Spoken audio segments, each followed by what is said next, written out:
کے اندر لکھا ہوا ہے کہ اللہ اور اس کے رسول کو گواہ بنائے یا فرشتوں کو گواہ بنائے تو یہ نکاح بھی نہیں ہوگا اور بندہ بھی کافر ہو جائے گا۔ کیوں؟ اس واسطے کہ اس نے یہ عقیدہ رکھ لیا کہ اللہ کے علاوہ بھی کوئی اور علم غیب جانتا ہے۔ اب امام صاحب کا حوالہ بڑا اہم حوالہ ہے،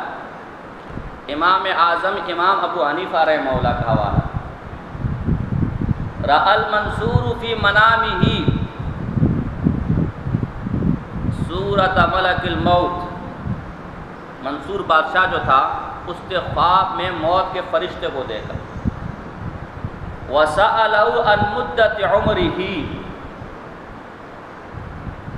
اور اس موت کے فرشتے سے اپنی عمر کے بارے میں پوچھا، بھائی میں اور کتنا عرصہ جیوں گا؟ فَأَشَارَ بِأَصَابِعِ الْخَمْسِ، اس موت کے فرشتے نے یوں اپنے 5 انگلیوں سے اشارہ کیا۔ فَعَبَّرَ الْمُعَبِّرُونَ، اب صبح ہوئی، بادشاہ نے تعبیر بتانے والوں کو معبرین کو بلایا، بھائی میں نے تو رات کو خواب دیکھا، فرشتہ تو اسے ملک الموت تھا، موت کا فرشتہ تھا، میں نے اس سے پوچھا بھائی میں اور کتنا عرصہ جیوں گا، اس نے کوئی جواب مجھے نہیں دیا، بس یوں اشارہ کیا یوں 5 انگلیوں سے۔ اب تم تعبیر بتاؤ، تعبیر کیا ہے؟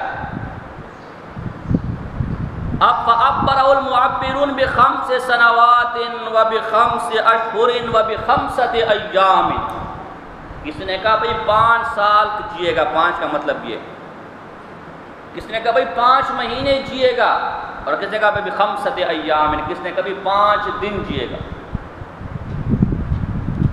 فَقَالَ ابو حنیفہ، اب اس کی تسلی نہیں ہوئی، ایک کچھ کہہ رہا ہے، ایک کچھ کہہ رہا ہے، ایک کچھ کہہ رہا ہے، تو اس وقت کس نے مشورہ دیا، بھائی سب سے بڑے امام کے پاس جاؤ،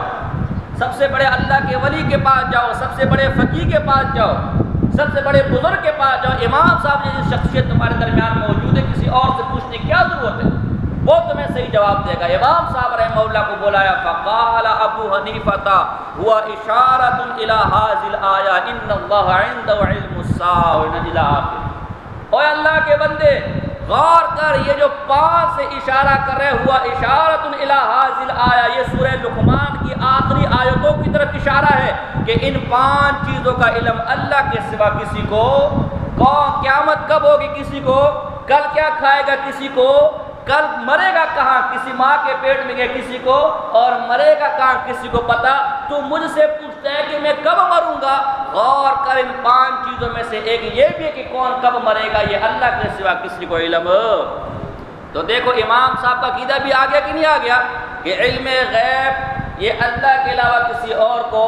نہیں ہے۔ تو امام صاحب سے لے کر جو مستند ترین فقہاء احناف کی کتابیں تھیں ان کے حوالے ہم نے آپ کے سامنے پیش کیے کہ علم غیب خاص ہے، خداوندی ہے، بلکہ یہاں تک انہوں نے کہا ہے کہ جو اللہ کی ذات کے علاوہ کسی اور کے لیے علم غیب مانے، حتیٰ کہ نبی اکرم صلی اللہ علیہ وسلم کا نام لیا، ان کی شخصیت کو مشخص کیا، کوئی ان کے لیے کسی پیر فقیر گھوڑے کتے کی کیا بات ہے، کوئی اس ذات کے لیے بھی علم غیب مانے وہ بھی کافر ہے۔ اب ہم تمہیں کہتے ہیں او ہمارے فریق مخالف، او اہل بدعت، ہم ایسے 20 اور سینکڑوں حوالے پیش کر سکتے ہیں جس میں فقہاء احناف نے یہ لکھا ہے کہ علم غیب خاص ہے، خداوندی ہے، اللہ کی ذات کے علاوہ کسی اور کو نہیں۔ تم کوئی ایک حوالہ ہمارے سامنے لے آؤ جس میں فقہاء احناف نے یہ لکھا ہو کہ علم غیب اللہ کی ذات کے علاوہ رسول اللہ صلی اللہ علیہ وسلم کو بھی حاصل ہے۔ خدا کی قسم زمین پھٹ سکتی ہے، آسمان ریزہ ریزہ کر گر سکتا ہے، قیامت کی صبح تک کوئی ایک حوالہ پیش نہیں کر سکتے۔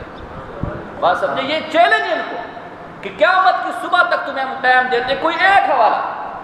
1 2 نہیں، 3 نہیں، 10 نہیں، 20 نہیں، 50 نہیں، کوئی ایک فقہاء احناف کا حوالہ لے کر آ جاؤ جس میں یہ لکھو کہ نانا بھائی اللہ کے علاوہ مخلوق کو بھی عطائی علم ہے، میں کہتا ہوں عطائی کا لفظ بھی لے آؤ، چلو جب اور مسئلہ میں نے آسان کر دیا، عطائی علم غیب لے آؤ، ہم ماننے کو چاہ رہے، جب نہیں اور یقیناً نہیں تو پھر کس بات پر اپنے آپ کو حنفی کہتے ہو؟ پھر یہ جو تم نے جھوٹ موٹ کا لکھا ہوا ہے مسجدوں کے باہر اہل سنت والجماعت احناف،